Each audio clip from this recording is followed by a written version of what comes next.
Bonjour à tous. Aujourd'hui on va parler à nouveau de rétro gaming en remettant d'actualité une petite console rétro gaming qui tourne autour d'un Raspberry Pi 4 avec un boîtier Nespi 4Case, et puis en système d'exploitation vous aurez Recalbox 7 qui est sorti en octobre 2020 avec la version 7.1.1 qui est la version tout à jour débuggée qui est sortie donc début décembre. Et donc je vais vous expliquer étape par étape comment on arrive à cette petite console avec tous les accessoires, etc., pour que vous ayez plus qu'à la brancher et puis profiter de vos jeux sur télévision. Évidemment, ce nouveau boîtier, si vous avez déjà vu mon test, vous le savez, il est équipé d'une cartouche dans laquelle vous pouvez mettre un disque SSD ou disque dur à plateau, et dessus vous pourrez y stocker tous vos jeux. Je n'explique pas, évidemment, pour des raisons parfaitement compréhensibles, comment on se procure les jeux dans cette vidéo. Ne demandez même pas en commentaire, personne ne pourra répondre à cette question-là. Il y a des questions de légalité autour de ça. Moi, ce que je vous explique, c'est comment on fabrique cette console et on la met en place. Les jeux, comment vous les procurer, il faudra chercher par vous-même, et ça se trouve très facilement avec une petite recherche Google. Concernant les diverses utilisations du Raspberry Pi, dont le rétro gaming, vous avez un tas de contenus sur ma chaîne, donc n'hésitez pas à regarder, je pense que vous y trouverez des contenus qui devraient vous intéresser. En particulier concernant Recalbox, j'ai fait 2 vidéos dédiées en tout cas juste sur ce sujet-là. Vous en avez une avec un Raspberry Pi 3 qui vous explique le fonctionnement de Recalbox et de Kodi. Si vous voulez vous faire une platine multimédia, je rentre plus dans le détail de Kodi dans cette vidéo aussi, ainsi que une vidéo que j'ai faite sur la Xbox qui montre aussi l'utilisation de Kodi sur Xbox. Donc vous avez une première vidéo, date de 2018, donc c'est quand même une ancienne version de Recalbox qui y est présentée. Vous avez une vidéo sur Recalbox 6.1, donc à l'occasion de la sortie de la 6.1, avec une installation en 15 minutes. La vidéo fait un peu plus évidemment parce que je donne des indications, mais il y a un vrai compte à rebours et en 15 minutes je fais l'installation d'une plateforme Recalbox, donc pour vous montrer que c'est possible de tout installer, tout brancher, tout configurer en 15 minutes. Et puis donc vous aurez cette vidéo aussi. Cette vidéo est sur Recalbox en version 7.1.1 au moment où je fais la vidéo, mais ça peut changer entre temps au moment où vous la regarderez. Je vous rappelle les principales nouveautés, mais à nouveau je vous le dis, je suis pas ni un commercial de Recalbox, même si Recalbox est un projet open source, communautaire, gratuit. Donc quand je dis commercial, évidemment, j'entends par là que je ne cherche pas à vous faire principalement de la publicité sur Recalbox. Il y a d'autres systèmes de rétro gaming qui existent. RetroPie par exemple ou Batocera, moi l'objectif c'est pas de vous dire que l'un est mieux que l'autre, c'est juste de vous présenter Recalbox parce que c'est celui que j'utilise et c'est celui qui me satisfait largement au quotidien, donc j'ai pas besoin, je cherche pas autre chose en fait. Donc les nouveautés de Recalbox qui sont vraiment importantes je trouve, c'est le support du Raspberry Pi 4, c'est l'objectif aussi de cette vidéo de vous montrer avec un Raspberry Pi 4 ce qu'on peut en faire, c'est quand même assez pratique, mais Recalbox vous permet aussi de recycler vos anciens Raspberry, un Raspberry Pi 3 et compagnie, et c'est pour ça que je vous renvoie vers mes anciennes vidéos, puisque là on parle de boîtiers et de Raspberry qui sont plus anciens. Le Nespi 4Case et le Raspberry Pi 4 vont ensemble, mais si vous voulez vous orienter sur un Raspberry plus ancien, il faudra prendre un boîtier d'ancienne génération. Il y a un tas d'autres choses qui ont été mises à jour dans Recalbox, dont une mise à jour majeure sur toute l'infrastructure de Recalbox, qui est partagée par d'autres systèmes de rétro gaming, des améliorations sur le scrapper, des améliorations sur le support des manettes, des améliorations sur les vidéos de boot, des choses comme ça. Donc plein de petites choses qui, quand on les accumule, font que Recalbox 7 est bien mieux que les versions précédentes, mais vous pouvez voir aussi que dans Recalbox 7.1, enfin 7.0.1 puisqu'il y a eu un premier bug fixe, puis la 7.1, puis la 7.1, il y a eu des nouveautés, et il y en aura encore dans les futures versions que j'ai pas moi encore installées, donc n'hésitez pas à regarder le changelog, il se trouve sur le GitLab de Recalbox, et vous pourrez voir dans le détail vraiment tout ce qui a changé si vous êtes intéressé par les détails. Moi personnellement ça m'intéresse de les regarder, mais je peux pas passer 1 heure à vous les partager, et puis c'est pas non plus l'idée de cette vidéo. Alors, la vidéo va se décomposer en 2 étapes. Je vais vous expliquer comment matériellement assembler cette console. Même si vous avez déjà vu le Nespi 4Case, ça fera un petit rappel. Et puis dans la deuxième partie, je vais vous expliquer comment installer dessus Recalbox 7.1.1. Et puis du coup, vous verrez comment arriver à une console fonctionnelle. Alors on démarre tout de suite. En termes de matériel, je me suis pas foulé, j'ai acheté un kit quasiment tout fait. Kit que vous pourrez trouver d'ailleurs en lien dans ma description si vous êtes intéressé. Moi je vais vous montrer ce qu'il contient. C'est pas la voie obligatoire, vous pouvez aussi choisir individuellement vos différents matériels, ça va dépendre de ce que vous voulez faire. Je précise juste le contexte de cette vidéo, je fais un cadeau de Noël à mon petit frère. Je me suis dit que ça serait une bonne idée de lui faire une petite console de rétro gaming, et je pense qu'en ce moment il a pas spécialement le temps de se la faire lui-même, donc je veux lui faire un truc clé en main. Un des trucs aussi intéressants avec tout ça, c'est de se fabriquer soi-même sa petite console, évidemment, c'est l'enjeu de la chose. Donc moi je vous explique en vidéo, mais voilà, je lui mâche un peu le travail parce que je pense que ça lui fera gagner un petit peu de temps, et il pourra en profiter sans avoir besoin de passer plusieurs dizaines de minutes dessus, sachant que ça va quand même relativement vite. Donc j'ai choisi un kit, donc je vous le dis, hein, vous choisissez ou pas le kit en fonction de vos préférences. Dans le kit, moi j'ai retenu ça parce que je trouvais que c'était plus intéressant pour lui. Il aura 2 manettes imitation Super Nintendo. Donc c'est des manettes très basiques en USB 2.0, hein, on est bien d'accord. C'est pas des manettes de compétition. Mais comme il a des manettes de Switch ou des manettes de Xbox qui peuvent se brancher en Bluetooth, s'il a besoin, il pourra utiliser ces manettes-là, et là c'est plus pour du dépannage, pour jouer un petit jeu, comme ça c'est des manettes sans prétention, mais qui sont suffisantes pour jouer à un petit jeu comme ça vite fait, de NES ou de Super NES par exemple. Bon, pour la Mega Drive ce sera un peu moins sympa, parce qu'évidemment, les manettes auront pas le bon look, mais ça fait le dépannage, et donc il aura 2 manettes pour pouvoir jouer à 2 personnes. Dans le kit, vous avez aussi, et c'est important d'y penser, le câble HDMI. Alors c'est un câble micro HDMI vers HDMI, parce que le Raspberry Pi 4 que je vais utiliser a une sortie micro HDMI, donc il faudra ça. Dans la boîte, vous avez aussi la partie carte SD. Alors la carte SD c'est sympa parce que elle est livrée déjà avec son adaptateur SD classique, et puis la micro SD en elle-même, alors c'est pas une carte micro SD de qualité, mais bon, pour Recalbox, il n'y a pas besoin non plus d'une SanDisk ou de cartes de très bonne qualité, puisque c'est pas un OS qui écrit beaucoup sur la carte SD, donc il y a très peu de chances que la carte SD soit corrompue, et puis au pire, bon, ça prend pas énormément de temps de réinstaller un petit Recalbox. Je vous l'ai dit, hein, si jamais vous stockez des ROM et tout ça dans votre Recalbox, faites-le plutôt sur le stockage, le disque dur que vous pouvez ajouter. Il y a aussi un adaptateur donc micro HDMI vers HDMI, si vous voulez y mettre une prise HDMI standard, parce que vous avez un câble HDMI en tout cas, et bien vous avez le convertisseur qui est livré. Vous avez des convertisseurs pour les différents pays, dont le convertisseur France, et puis le boîtier de Retroflag pour le Raspberry Pi 4, donc le Nespi 4Keys. Et puis ici vous avez la petite carte de la marque, donc c'est Ootech sur Amazon qui fournit ce kit. Alors ici on part sur un Recalbox basé autour du Raspberry Pi 4. Vous pourriez très bien, si vous le voulez, partir autour d'un Raspberry Pi 3. Si vous faites du rétro gaming sur des consoles, je sais pas, de la Super NES, de la NES et tout ça, ça a vraiment aucune importance d'avoir un Raspberry Pi 4. Moi je lui mets directement le Raspberry Pi 4, comme ça il est tranquille, mais même dans les Raspberry Pi 4, vous avez des variantes. Vous avez le Raspberry Pi 4 2 Go et vous avez le Raspberry Pi 4 4 Go, et bien même là, où vous avez même d'ailleurs des Raspberry Pi 4 8 Go, n'allez pas non plus trop gros, le Raspberry Pi 4 2 Go suffira largement pour faire tourner tous vos jeux. Ce qui va brider pour les consoles les plus récentes, les plus puissantes, c'est pas vraiment la mémoire que vous aurez, que vous ayez 2, 4 ou 8 Go, ça va pas changer grand chose, c'est la vitesse du processeur, et de toute façon pour le moment le Raspberry Pi 4, même s'il est puissant, il est toujours pas assez puissant pour faire tourner des consoles très récentes. Donc moi je dirais, si vous devez partir, un très bon compromis pour moi, c'est le Raspberry Pi 4 2 Go, et c'est ce que je vais lui mettre. Mais si vous trouvez à pas beaucoup plus cher le Raspberry Pi 4 4 Go, bah allez directement sur le 4 Go si vous voulez, ça changera pas grand chose. Alors on part vite fait sur le déballage de ce boîtier, je l'ai déjà fait en vidéo, je vous le redis, donc c'est pas la peine que je m'attarde trop dessus.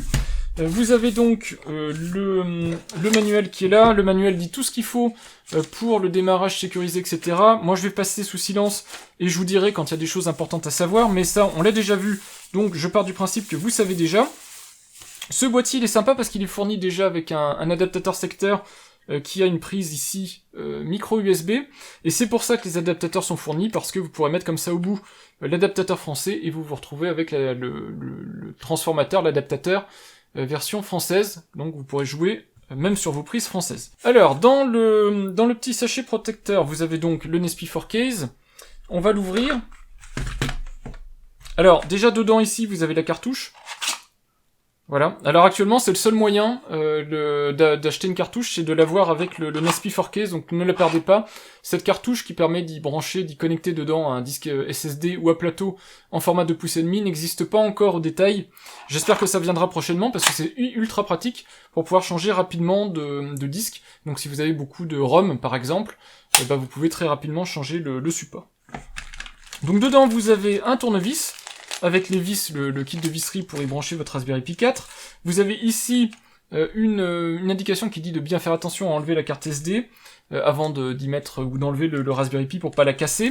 Un dissipateur actif, donc avec son petit radiateur et ventilateur.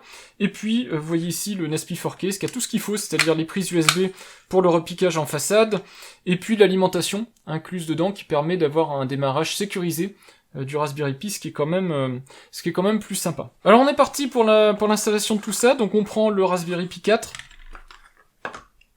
Le Raspberry Pi 4 ça va être extrêmement simple, il suffit de l'aligner sur les sorties qui sont à l'arrière ici, donc vous le mettez là. Vous faites bien attention à bien l'enficher, vous avez les 4 trous ici qui sont présents, et ben vous faites juste en sorte de bien le mettre dans ces 4 trous. Donc on y va, je vais déjà mettre les câbles en place, donc vous avez le réseau qui se met dans la prise réseau.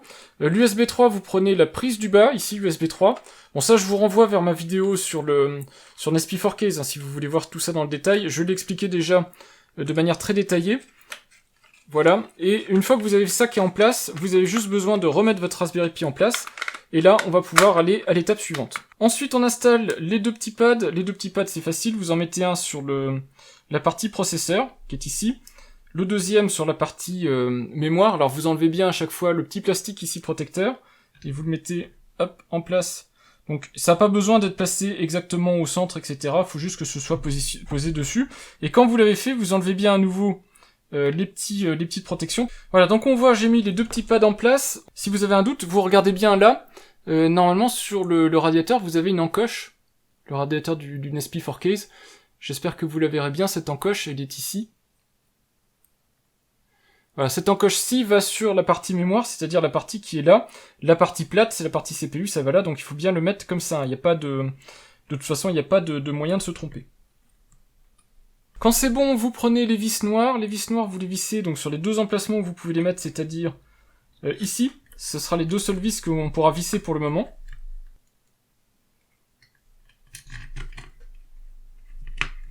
Voilà, donc j'ai vissé les deux vis qui sont là. Les vis de l'autre côté viendront être mis à la fin, c'est les vis qui sont ici, donc on les met pas tout de suite. On peut, si on veut, brancher le ventilateur. Le ventilateur, pas moyen de se tromper, vous prenez bien le fil rouge ici, vous le mettez sur le PCB, là où il y a le petit plus, ici. Donc vous faites exactement comme j'ai fait en fait, mais vous regardez bien plus et le petit signe, et puis ça c'est juste pour le sens de rotation, hein, sinon ça n'a pas de grands incidents si vous vous trompez, mais normalement il y a un détrompeur sur le connecteur, et puis vous avez la couleur et le plus pour ne pas vous tromper. On va pouvoir brancher le GPIO. Le GPIO c'est exactement pareil, vous avez dessus ici l'autocollant qui vous indique comment le brancher, donc sur le fil rouge vous avez l'indication que c'est le fil rouge, il vous dit exactement comment le brancher, c'est-à-dire que vous le mettez en fait au bout du GPIO. Le GPIO c'est ici là c'est la chose que vous voyez qui permet d'avoir des extensions sur votre Raspberry Pi pour pouvoir y faire d'autres choses, contrôler des choses, alimenter le Raspberry Pi et tout ça. Donc là ici ça va nous permettre d'alimenter le Raspberry Pi, et ça va nous permettre aussi de gérer le bouton power, le bouton reset en façade, donc via des interruptions logicielles, de pouvoir gérer logiciellement l'allumage et l'arrêt comme un ordinateur, plutôt que le gérer de manière mécanique avec une interruption brutale qui pourrait corrompre complètement votre système d'exploitation. Voilà, donc là le GPIO c'est fait aussi, donc vous voyez c'est branché. Je vous montre en gros plan si vous voulez regarder, mais en fait il suffit juste de vérifier que vous avez bien le fil rouge et rien du tout, qui est bien au bout, et donc il n'y a qu'une manière de le brancher ensuite, hein, puisque les autres connecteurs viennent s'aligner, et puis vous avez la petite étiquette ici si vous n'êtes pas sûr de vous. Le câble qui est ici, on vient le brancher là. Ce câble-là alimente les ports en façade, donc pour les ports en façade, il n'y a pas besoin d'USB 3, donc on vient repiquer ici sur l'USB 2. On garde bien le connecteur USB 3 restant pour le capot, ça va venir se câbler comme ça, puisque le capot, lui, il a un disque dedans, et donc il a besoin de débit, et donc il faut absolument que ce soit branché en USB 3. Du coup, c'est les derniers raccordements. Ici, on branche le câble. On va pouvoir tout fermer, il y a juste un truc qu'on va vérifier ensemble avant de tout fermer. C'est ce petit interrupteur là, le Safe Shutdown. On va le mettre à on, puisqu'on va demander à Recalbox de gérer l'arrêt logiciel de cette petite machine. Si vous n'êtes pas sur Recalbox, que vous faites autre chose avec ce boîtier, vous pouvez le laisser sur off, mais ça veut dire que dès que vous allez appuyer ici, tout va s'arrêter, et donc je vous disais, il y a des problèmes potentiellement derrière de corruption de carte SD. Donc nous on le met bien sur on, avant de fermer le boîtier, parce qu'une fois que le boîtier est fermé, là on pourra plus intervenir dessus. Et quand c'est fini, eh bien il n'y a plus qu'à remettre le capot, donc on a bien pensé à brancher ici hein, le câble. Voilà, et puis ensuite il reste donc 6 vis à mettre, ce sont les grandes vis ici métalliques, que vous mettez aux 6 emplacements, il n'y a que 6 emplacements de toute façon au fond, vous pouvez pas vous tromper, et puis il reste à visser, et on aura fini. Alors on serre pas comme un malade, sinon on risque de casser le boîtier. C'est du plastique avec des vis métal, donc évidemment ce qui va gagner si vous serrez trop fort, c'est le métal et vous allez casser votre boîtier. Si vous êtes intéressé par l'installation d'un disque dans cette cartouche, moi je vous propose de regarder mon autre vidéo dédiée au NSP4 Case. Ici on va considérer que il y en a pas besoin, de toute façon, pour Recalbox, c'est pas quelque chose d'obligatoire, c'est intéressant à faire mais c'est pas obligatoire. Donc ça je le passe sous silence, et je vais laisser donc la visserie dans la cartouche, comme ça, si mon frère a envie de passer sur un système à cartouche, il pourra. En attendant, la cartouche elle est décorative et les ROM vont être stockés sur la carte SD. On fait juste un tour avant de passer sur le côté logiciel. Maintenant que c'est monté, j'en ai eu pour 5 minutes. Je pense que vous, maximum, si vous prenez votre temps, vous en avez pour un quart d'heure si vous n'avez pas l'habitude. Un tour du propriétaire d'une NSP4 Case, un voyant d'alimentation, le bouton on-off qui garde sa position, donc qui est vraiment à maintien en fait, pour pouvoir laisser on ou off, comme sur la NES d'origine en fait. Le bouton reset, 2 ports USB en façade, donc un en USB 3, un en USB 2. 2 sorties mini HDMI sur le derrière, la sortie audio jack si jamais vous voulez une sortie analogique. L'alimentation en USB-C, donc là qui est repiquée en fait, puisque l'alimentation du Raspberry Pi elle est ici en fait, mais là elle est repiquée pour aller dans le NSP4 Case et gérer les boutons, le reset et tout ça. Et puis pareil, l'Ethernet qui est repiqué pour être placé à l'arrière. Et puis rien des autres côtés, puis je vous ai déjà montré ici le port cartouche. Là vous avez de quoi ventiler, de quoi faire rentrer de l'air frais. Et puis en dessous de quoi éventuellement prendre aussi un petit peu d'air frais. Voilà, maintenant que cette console est assemblée, il reste à lui mettre le logiciel. Donc je vais utiliser la carte SD fournie dans le kit, mais vous pouvez aussi tout aussi bien choisir vos propres matériels et donc vos propres cartes SD, plus fiables si vous voulez, ou de marques plus connues.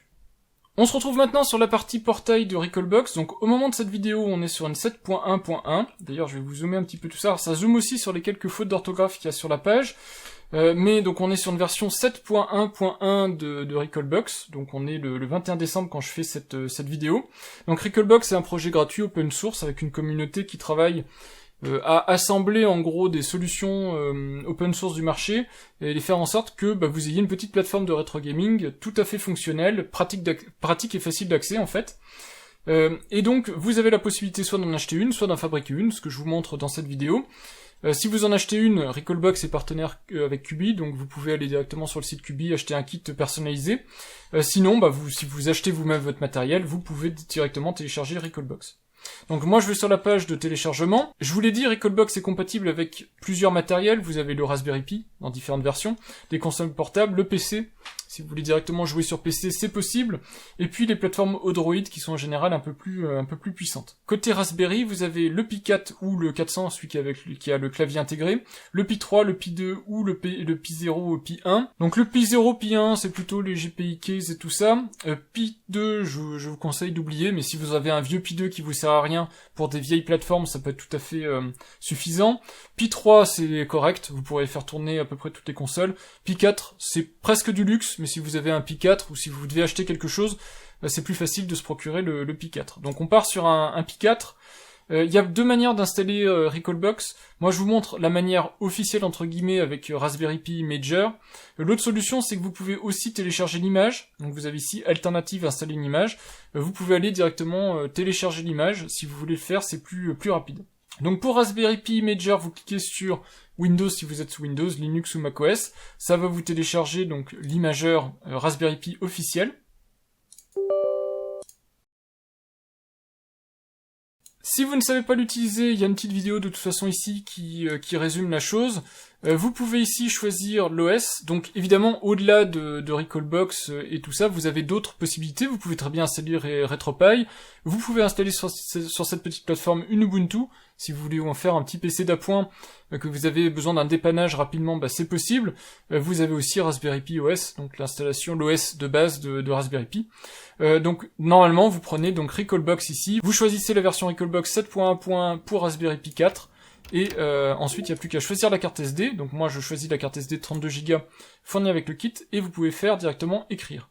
Alors moi, il se trouve que j'ai l'image en local, donc je vais gagner du temps. Je vais aller faire Custom. L'image, je l'ai ici, donc je la choisis. Je maintiens toujours la carte de 32 Go et je fais écrire. Voilà, comme ça, moi, j'ai gagné du temps, j'ai gagné le téléchargement, comme c'est des choses que je fais relativement fréquemment, ça m'évite d'avoir à télécharger à chaque fois l'image, ou à la retélécharger si nécessaire. Donc on voit, en vitesse d'écriture, on voit que c'est relativement rapide, c'est-à-dire que la carte micro SD fournie a l'air d'être correcte, même si c'est pas une carte micro SD réputée.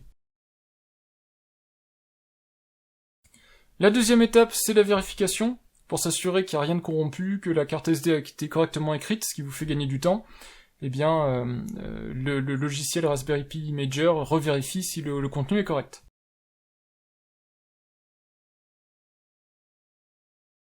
On est maintenant dans la dernière ligne droite. J'ai fini d'assembler la petite platine.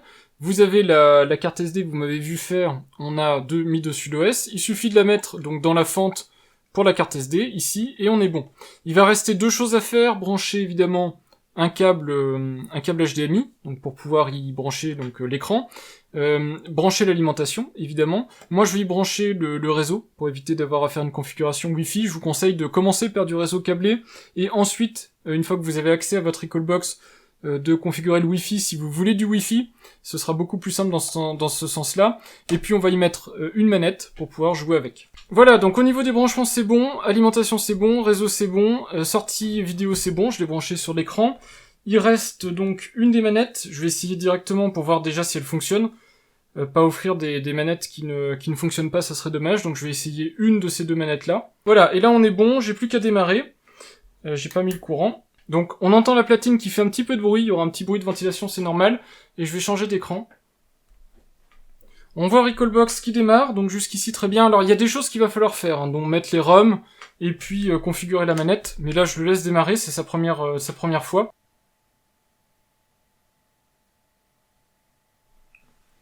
Voilà, donc attendez bien au départ avant de paniquer. Recalbox démarre une première fois. Je pense qu'il fait des choses sur le système de fichiers.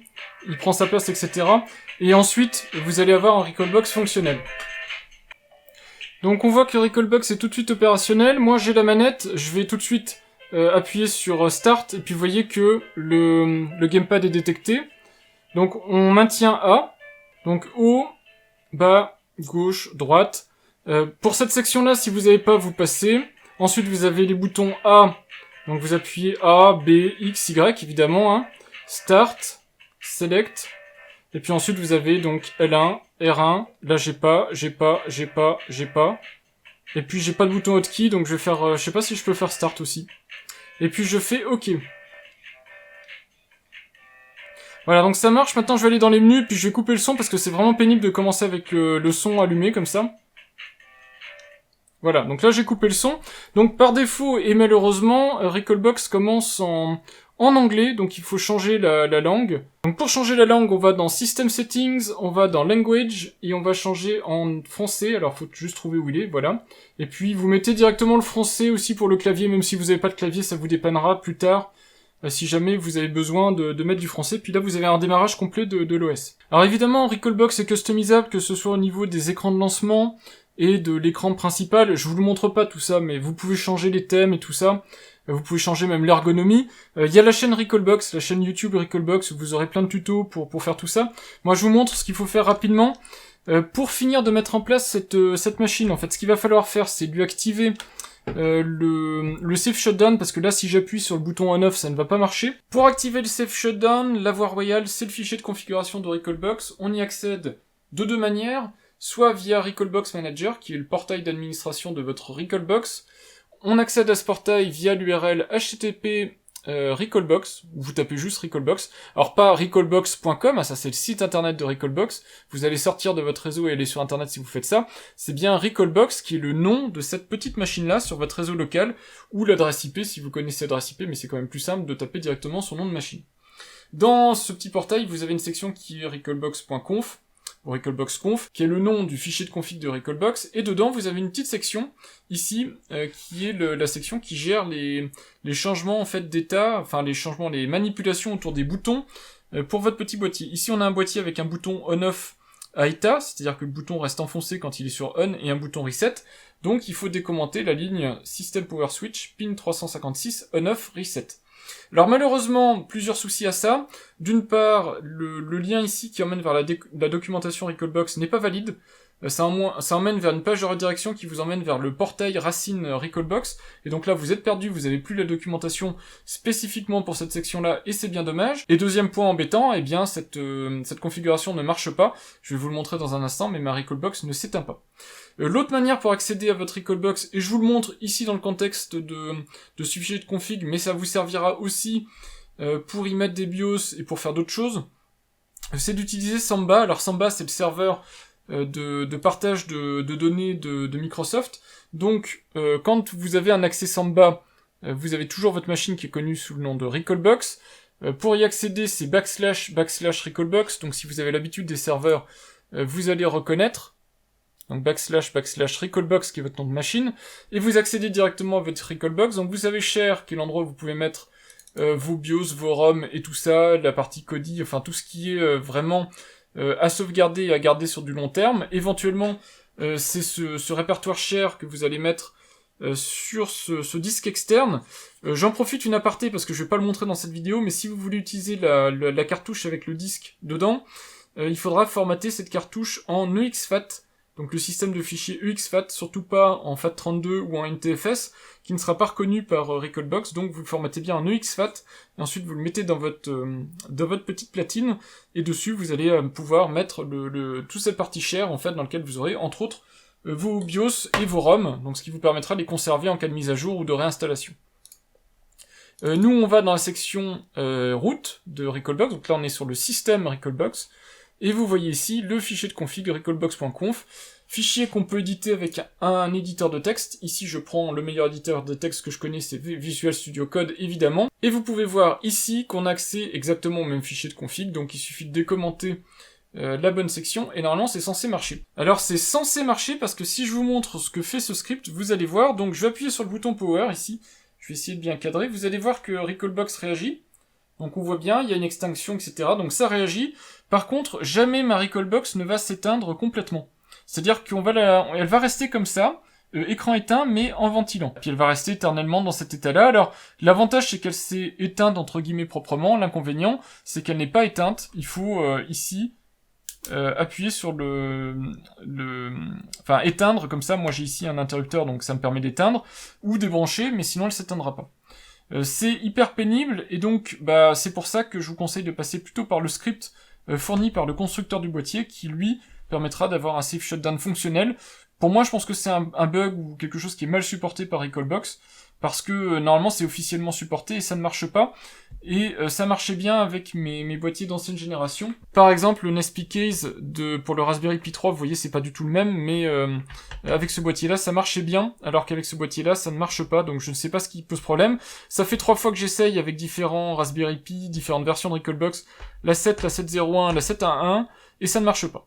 Donc ça, vous avez deux possibilités. Soit vous branchez un clavier, une souris, sur la machine directement, soit vous faites du SSH, donc si vous êtes équipé de PC Windows, Linux et compagnie, vous pouvez faire directement du SSH, donc nous on va partir sur le SSH. Alors toutes les indications sont de toute façon sur le site de Retroflag, puisque c'est lié au boîtier, hein, le Safe Shutdown, vous avez les scripts ici à taper, pour Recalbox en particulier, mais vous avez aussi pour RetroPie, Batocera et compagnie. Nous, on va le faire en SSH, je vous l'ai dit. En SSH, vous avez un tuto sur le site Recalbox qui explique la marche à suivre. Donc, il faut se connecter en SSH sur sa machine Recalbox. On fait donc SSH root, donc c'est le super utilisateur en fait, @Recalbox, donc tout ça vous l'avez ici derrière sur le forum Recalbox. Le mot de passe de Recalbox c'est Recalbox root. Alors vous pouvez le changer si vous voulez, mais franchement il n'y a pas vraiment de raison de le faire. Et là on est connecté sur le système d'exploitation de Recalbox. Vous copiez-collez la ligne de commande. Alors moi je l'ai pris directement sur le site de Retroflag, comme ça je suis sûr d'avoir le truc à jour.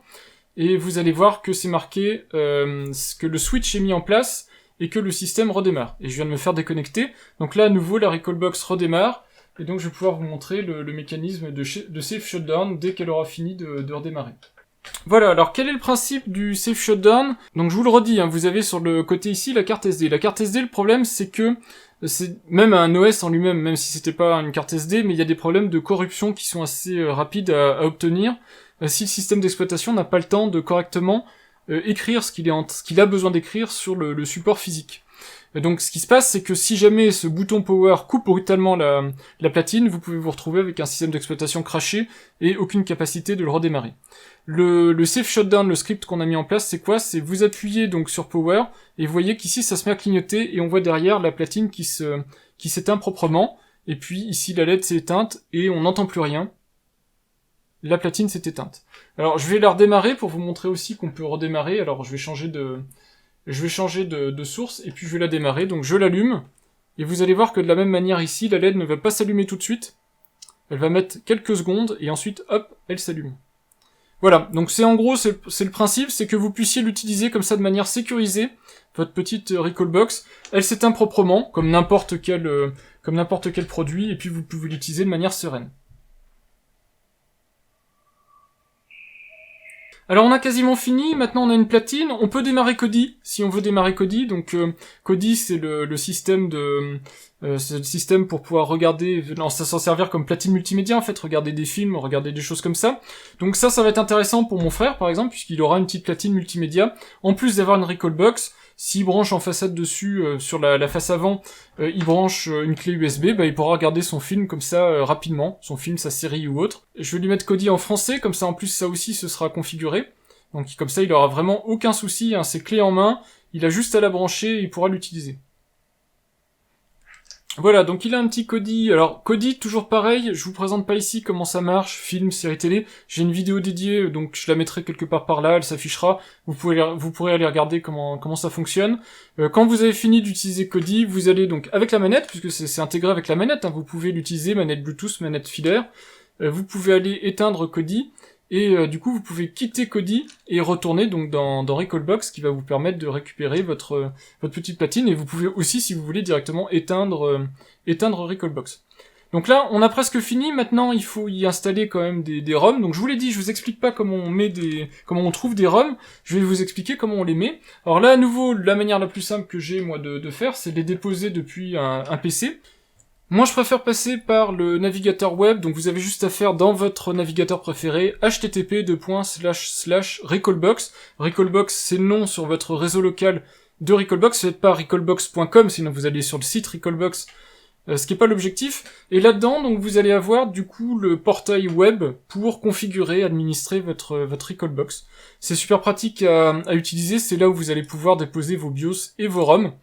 Donc nous, on va faire ça. Alors, je vous dis pas exactement quels sont les jeux que je vais lui mettre, ce sera une surprise, il découvrira 2-3 jeux. Ce que je peux dire, c'est que je vais mettre Spin Master, parce que je sais, il saura pourquoi je mets Spin Master. Spin Master sur Neo Geo, si je la trouve. Voilà, donc il y a juste à cliquer sur Uploader des ROM. Ici, vous avez la petite zone pour y mettre des ROM. Vous prenez donc votre ROM, donc ici spinmaster.zip, je la dépose ici. Alors ici, pour ce jeu-là, par exemple, sur Neo Geo, il y a un BIOS qui est nécessaire. Alors les BIOS, c'est comme les ROM, c'est pas la peine de me demander, je pourrais pas vous dire comment les trouver, pour des raisons de légalité, mais Recalbox a fait le nécessaire, donc si vous allez dans le menu principal, vous avez aussi la vérification des BIOS, alors qui est aussi disponible directement depuis votre page web. Alors par contre, ce que je regrette, c'est que c'est super bien fait ici dans l'OS Recalbox, c'est moins bien fait dans l'interface web. Or, je trouve l'interface web beaucoup plus pratique pour aller mettre à jour ces BIOS. Donc, il suffit d'aller dans la section appropriée. Donc ici, c'est sur la partie Neo Geo. Donc, on va chercher Neo Geo. J'ai dû passer dessus. Voilà, SNK de Neo Geo. Et ici, vous voyez que j'ai pas le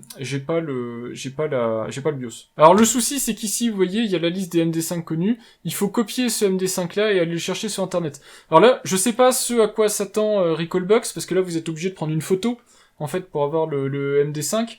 Or, moi, ce que je pense, c'est que c'est plus pratique de passer par le portail web. Donc, j'ai déposé mon BIOS ici. Normalement, on devrait être bon. Alors, vous n'avez pas besoin de le faire sur toutes les consoles. Hein. Si vous jouez à la NES ou à la Super NES, par exemple, c'est des étapes qui ne vous seront pas nécessaires.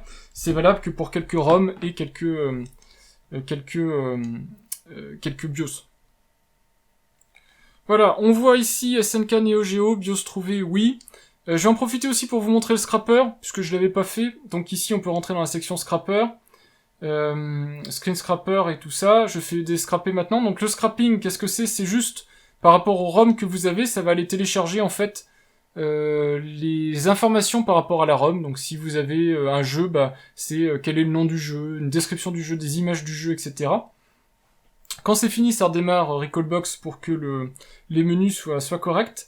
Et ensuite, donc si on se rend à nouveau dans Neo Geo, maintenant je vais pouvoir lancer mon jeu Neo Geo. Et puis on va aussi voir exactement de quel jeu je parlais. Donc ici j'ai Spin Master, donc je peux appuyer sur Spin Master. Vous voyez que j'ai plus le souci de BIOS, et puis normalement ça devrait lancer mon jeu. Voilà, et donc là bah, j'ai le jeu qui démarre, j'ai donc le son, j'ai l'image, j'ai la manette qui est censée fonctionner.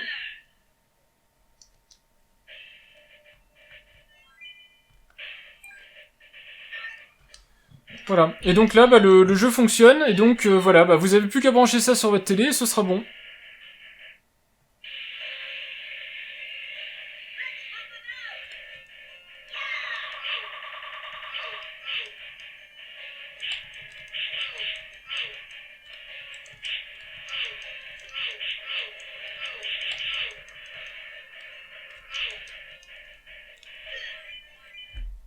Quand il y a des ROM que vous aimez bien, vous pouvez les mettre directement en favoris. Quand vous créez des favoris, bah vous avez cette nouvelle section favoris qui apparaît. Et j'en profite pour vous montrer le résultat du scrapping. Donc ici, je vous ai mis qu'une seule ROM, toujours la même. Et vous voyez le résultat du scrapping, ça donne ça. Donc vous avez en fait la jaquette quelque part, enfin la boîte du jeu, quand il y a une boîte en tout cas. Ici, on voit que c'est un jeu Neo Geo, Spin Master. Vous avez aussi la date de sortie, quelques informations sur le développeur, le nombre de joueurs, c'est un jeu qui joue à 1 ou 1-2. Vous avez le fait que c'est un jeu qui est en favori, et puis le nombre de parties que vous avez pu faire avec. Voilà, donc en gros ce que ça donne le scrapping. Alors, le scrapping vous permet du coup de vous y retrouver beaucoup plus facilement dans vos différents systèmes, puisque ensuite, je vais prendre peut-être la NES. Ici, je vous ai pris les jeux livrés avec Recalbox, mais vous voyez que du coup, vous avez toutes les informations possibles, imaginables sur le jeu. S'il y a un jeu qui vous plaît vraiment, vous voyez ici qu'il y a la possibilité de mettre en favori, donc c'est le bouton Y de ma manette, donc vous appuyez. Donc là j'ai changé de manette, d'ailleurs je vous montre cette manette là, c'est la manette que j'utilise, que j'aime beaucoup, qui est la manette de 8-bit Dog, la réplique en fait d'une NES, donc du coup ça fait un complément qui va très bien avec la petite platine. Donc vous appuyez ici, vous voyez que le jeu a la petite icône favori qui est de la tête de la console que vous avez utilisée. Donc ici c'est une petite manette de NES. Et du coup si on retourne dans le menu, vous allez voir que bah, dans les favoris en fait, vous avez maintenant un deuxième jeu en favori. Et donc ça vous permet très rapidement comme ça d'identifier bah, la liste de vos jeux avec la console. Si vous êtes habitué aux icônes, ça se fait facilement. Et puis bah, vous avez les informations principales sur vos jeux préférés. Et ça vous permet très rapidement comme ça de lancer vos jeux, puisque le menu favori est le menu par défaut, en tout cas la surimpression par défaut, à partir du moment où vous avez des favoris, donc ça vous permet de rapidement lancer un jeu. Voilà, donc moi je m'arrête là au niveau du réglage de la console. Évidemment, vous de votre côté, si vous avez des questions, je vous conseille plutôt d'aller directement sur les forums Recalbox ou sur les aides Recalbox. Il y a un blog, il y a une chaîne vidéo, il y a tout ce qu'il faut en fait pour apprendre des choses autour de Recalbox et trouver rapidement de l'aide. Et puis bah n'hésitez pas à utiliser aussi le site local à cette petite platine Recalbox, donc http Recalbox, pour aller déposer dessus vos ROM, vos BIOS et compagnie. Comme ça bah, vous pourrez directement utiliser votre platine de manière plus facile, parce que vous serez sur votre PC, vous aurez juste à glisser déposer vos BIOS, vos ROM et tout ça. Et puis vous avez aussi toute une section de réglages très avancés. Donc vous avez dans la partie configuration ici, vous pouvez régler la langue, vous pouvez régler le Wi-Fi, si vous voulez la passer en Wi-Fi, comme ça vous avez une manière plus facile de saisir, donc vous n'avez pas besoin de brancher dessus un clavier, une souris. Vous pouvez gérer Kodi, et puis voilà, vous pouvez régler un tas de trucs. Donc moi je vous conseille de passer par là pour faire des réglages importants, vous gagnerez pas mal de temps. Voilà, c'était ma vidéo Recalbox rapide pour vous montrer comment on lance une Recalbox 7.1.1 dans un boîtier Nespi Case. Voilà, donc au final je trouve que ça fait un cadeau sympa, personnalisé entre guillemets, puisque c'est pas quelque chose qu'on peut acheter tel quel mais qu'on est obligé de se fabriquer. Concernant le kit que j'ai acheté, j'en suis assez convaincu. Bon, c'est un Raspberry Pi 4, donc c'est tout à fait standard. Le Nespi Case, c'est le boîtier Nespi Case de base. Nespi 4 Case en tout cas de base, donc il est vraiment très bien. Il fait un tout petit peu de bruit avec son ventilateur, mais bon, c'est rien non plus de bien gênant. Et puis de toute façon, il faut ce qu'il faut pour refroidir le Pi 4. Les manettes sont vraiment légères et basiques, mais ça reste des petites manettes de Super Nintendo en USB. Elles ont une longueur de câble correcte. De toute façon, vous pouvez mettre une rallonge USB si ça suffit pas. Alors, c'est pas évidemment les meilleures manettes du monde, mais ça va dépanner. Il aura 2 petites manettes pour jouer comme ça, faire du rétro gaming. Et puis, si ça suffit pas, il pourra utiliser manette Bluetooth et autres en fonction de ses besoins. Voilà, et au final, Recalbox permet pour une centaine d'euros de vous fabriquer comme ça votre petit système tout sympa. Et puis avec ça, vous êtes parti pour des heures de plaisir, retrouver vos jeux préférés et puis pouvoir facilement y jouer. Voilà, en tout cas, j'espère que ma vidéo vous aura renseigné sur Recalbox. L'objectif, c'était pas d'aller dans le détail. J'ai déjà fait des vidéos où on va vraiment dans le détail de chaque point. Kodi, installation du Nespi 4 Case, utilisation du Raspberry Pi 4 et configuration avancée de Recalbox. Là, c'était juste un espèce de récapitulatif pour Recalbox 7, pour vous montrer que la 7.1.1 permet toujours de passer des moments agréables en fait à jouer. Et puis aussi, éventuellement, de faire de petits cadeaux qui peuvent être tout à fait sympas. Voilà, merci d'avoir regardé cette vidéo, puis à bientôt pour de prochaines vidéos. Au revoir.